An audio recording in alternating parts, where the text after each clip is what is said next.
Oi pessoal, finalmente mais um vídeo sobre a visita que eu fiz com a Associação Marauense Amigos da Cultura, a AMAC, lá no dia 3 de maio para visitar a 14ª Bienal do Mercosul. No primeiro vídeo a gente focou mais na visita ao Farol Santander, mas hoje a edição tá recheada porque dessa vez a gente vai abordar o que estava exposto na Casa de Cultura Mário Quintana.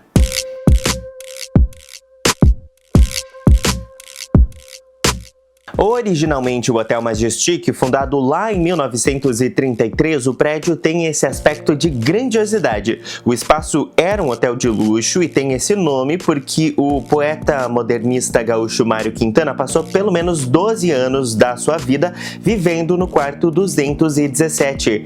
Dos 7 andares, 5 concentravam obras da 14ª Bienal. O nosso grupo fez uma das rotas de visitação da Casa de Cultura. A gente subiu até o 6º andar e foi descendo até chegar no 2º piso enquanto analisava as obras. Tem um café que fica no 7º andar que a gente não chegou aí, mas que traz aquela estética tradicional de um dia visitando a capital gaúcha. Ponto de partida mesmo foi o Museu de Arte Contemporânea do Rio Grande do Sul, o MAC, que inclusive na quinta-feira, dia 14 de agosto de 2025, ganhou uma sede própria oficialmente. Ela fica no bairro Floresta de Porto Alegre e tem cerca de 500 mil metros quadrados. É um antigo depósito industrial que era parte da estrutura da Secretaria de Segurança Pública do Estado. Na nossa visita, o museu ainda estava disposto em uma ou duas salas dentro da Casa de Cultura Mário Quintana e concentrava principalmente exposições fotográficas da Bienal. Artistas como a Larissa Machado, que tem 24 fotos mesclando foto analógica e adesivagem vinílica, tratando principalmente sobre esse processo de construção de imagens sobre LGBTs, indígenas e territórios enquanto rituais de contracolonização e expansões da liberdade. Além dela, o Lorenzo Belst apresentando uma narrativa digital com cavalo e vaca mecânica como aspectos centrais da narrativa e da cultura gaúcha, ambos que tomavam as paredes. Já o meio da sala era preenchido por essa espécie de esculturas. Da chilena Sandra Vázquez de La Horra, são 2 peças feitas de papel sabão, aquarela e grafite. No texto da Annelise Valls, que acompanha a exposição, a gente recebe a informação de que a artista finaliza essas peças mergulhando-as em cera. E é isso que dá esse aspecto tanto de movimento que elas têm por conta dessa dobra, quanto também de sustentação. É um retrato de figuras femininas nestas obras que traz uma grande ligação e tenta fazer refletir a respeito de toda essa mística em cima da fertilidade. Em Iemanjá, nós temos a personificação dessa divindade das religiões de matriz africana, que aqui no Brasil nós conhecemos como Iemanjá. Já em Los Ciclos Lunares, principalmente por meio do título, a gente consegue perceber essa relação com esse fenômeno da natureza que está muito ligado, especialmente nas culturas originárias, nas religiões da antiguidade, até mesmo na bruxaria, a essa ideia do ciclo fértil e do ciclo menstrual, trazendo a mulher enquanto figura e força da natureza. Já logo na frente do Macris a gente encontra essa outra instalação curiosa. Ela não faz parte das obras da 14ª Bienal do Mercosul, mas isso não quer dizer que a estrutura não chame atenção.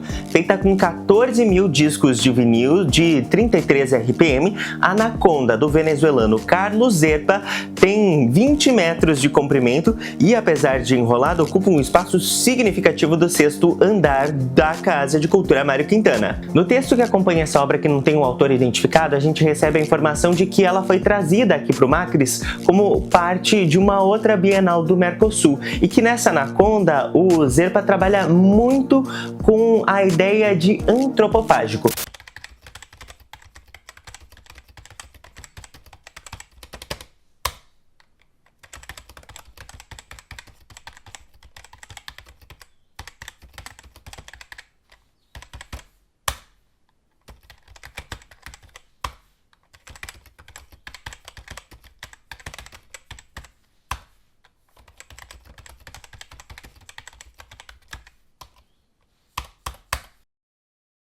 Esse é um movimento que surgiu lá na década de 20, na primeira fase do modernismo, como uma criação do Oswald de Andrade e da Tarsila do Amaral. A ideia é de comer o homem, essa é inclusive a literal tradução desse termo, e está muito ligada a esse consumir as culturas externas ao Brasil para criar um produto nacional. É um movimento que é cheio de ironias e de nuances e que tem toda uma estética própria que vai ser muito adaptada depois, nos anos 60, para inclusive gerar boa parte do que a gente entende hoje como tropicalismo. É uma serpente de Vinícius, então é como se essa cobra fosse engolindo esses discos, essas culturas, esses gêneros, essas datas, essas pessoas, para se transformar nessa figura curiosa e abstrata. É a arte consumindo a si mesma para se moldar e se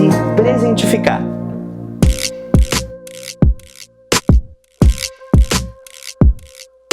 E descendo um andar, a gente não foge da música, a gente dá de cara com essa espécie de disco. Essa é Brújula, instalação sonora da artista chilena Nicole Lullier.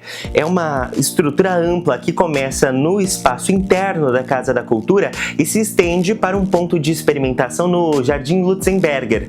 Ela fica o tempo todo emitindo esses sons com ritmos variados, indiscerníveis.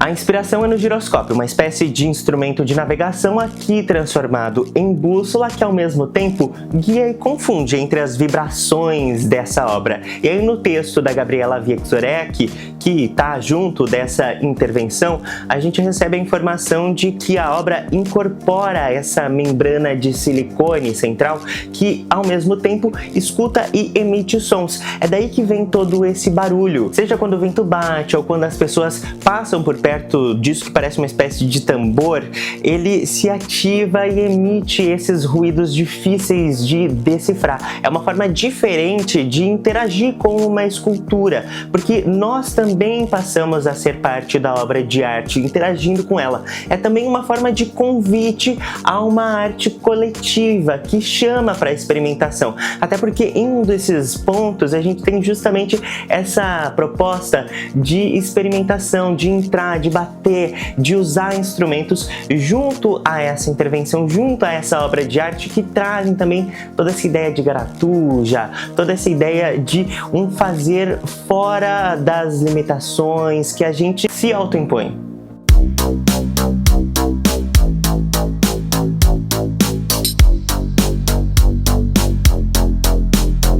Descendo mais um andar, no quarto piso, esse grande par de lambes parece passar despercebido no primeiro momento.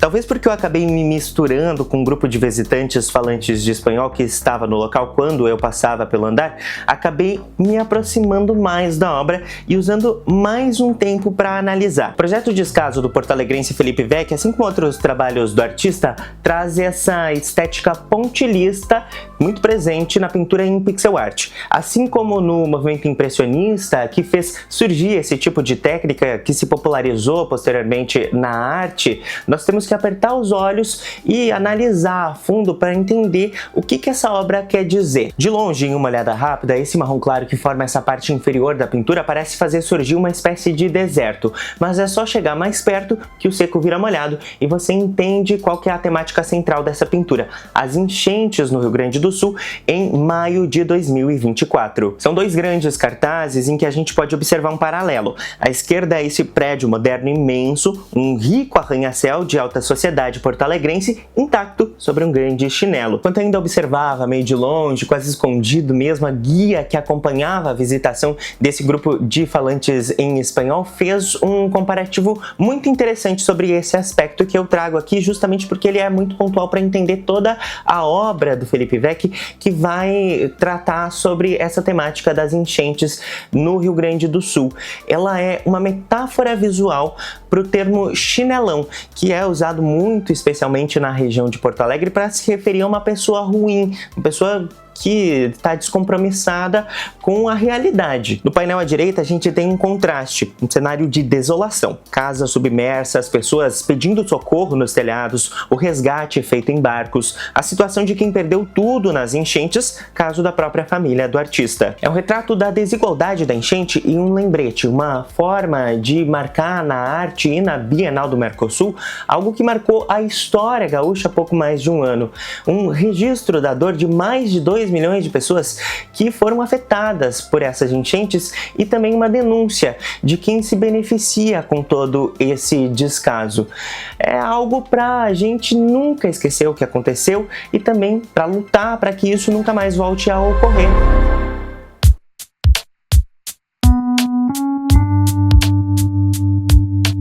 E para fechar o vídeo, mais uma instalação que teve um grande impacto em mim durante a visita. Teoria Geral do Babalu Atômico, do artista visual mineiro Randolfo Lamonier, ocupava uma sala inteira do Centro Cultural Mário Quintana, inteira mesmo. Tem uma série de objetos dispostos e, ponto alto, um texto quase quilométrico, escrito em grafite ou carvão, que atravessa as 4 paredes da exposição. Eu passei um bom tempo dentro dessa instalação, especialmente lendo todo esse texto. Ele é uma exibição sensível de uma espécie de artigo que mescla uma série complexa de assuntos: guerra, paz, notícia, história, religião, ciência, sociedade, família, saúde mental.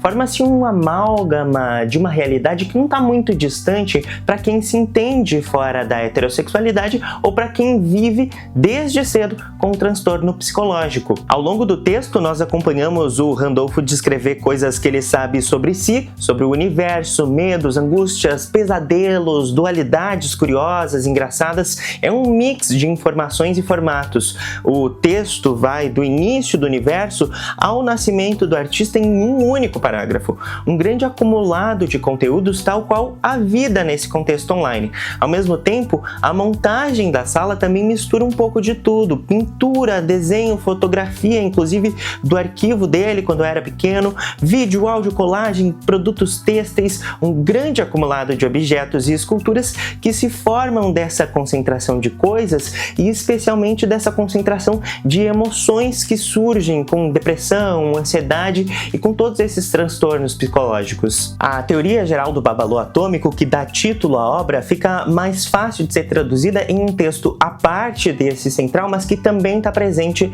na instalação. É uma espécie de carta para Deus em que o artista comenta como é só mastigando o real, feito um babalu atômico, que é capaz de se amar, de amar a si mesmo e também de amar a Deus. É uma ideia que está muito ligada ao mascar, não só enquanto mascar o chiclete, mas também mascar a si mesmo, mascar as emoções e dar todo esse contraste de ideias. Numa análise até um pouco mais otimista, algo que, como para a gente poder aproveitar a parte boa da goma de mascar e das nossas vidas, nós precisamos mastigar e absorver também todas as dores e os venenos que vêm de um inevitável vazio de um universo que não está nada preocupado com as vontades que cada um de nós tem. Eu quero aproveitar aqui também para ler um trecho desse texto maior, não dessa carta para Deus. Se Deus permitiu que fizessem o que fizeram ao Cristo, imagina o que seria permitido que fizessem a nós. O jeito, então, seria obedecer à lei. O problema é que, muito cedo, o demônio me ensinou o que era a fome da carne e é muito difícil abdicar de um erro quando ele é parte constituinte da nossa identidade. Então, na infância, eu rezava o tempo todo pedindo a Deus que me curasse da minha homossexualidade. Mas quanto mais rezava, mais gay eu me tornava. É uma experiência visceral, imersiva, reflexiva e que cria reflexões diferentes em cada pessoa que entra em contato com essa obra.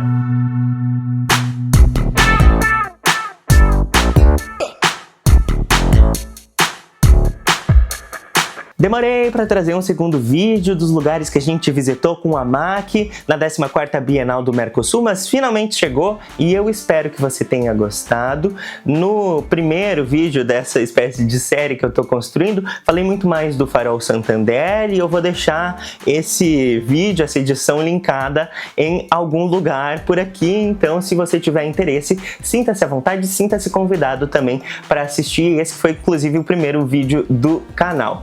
Muito obrigado por assistir o Página Rosa. Aproveita para deixar aqui nos comentários qual que foi a sua obra de arte favorita ali da Casa de Cultura Mário Quintana, ou fazer uma análise também desse recorte que eu trago aqui de todas essas obras que a gente vivenciou ao longo desse único dia. Muito obrigado por assistir, a gente se vê numa próxima e tchau, tchau!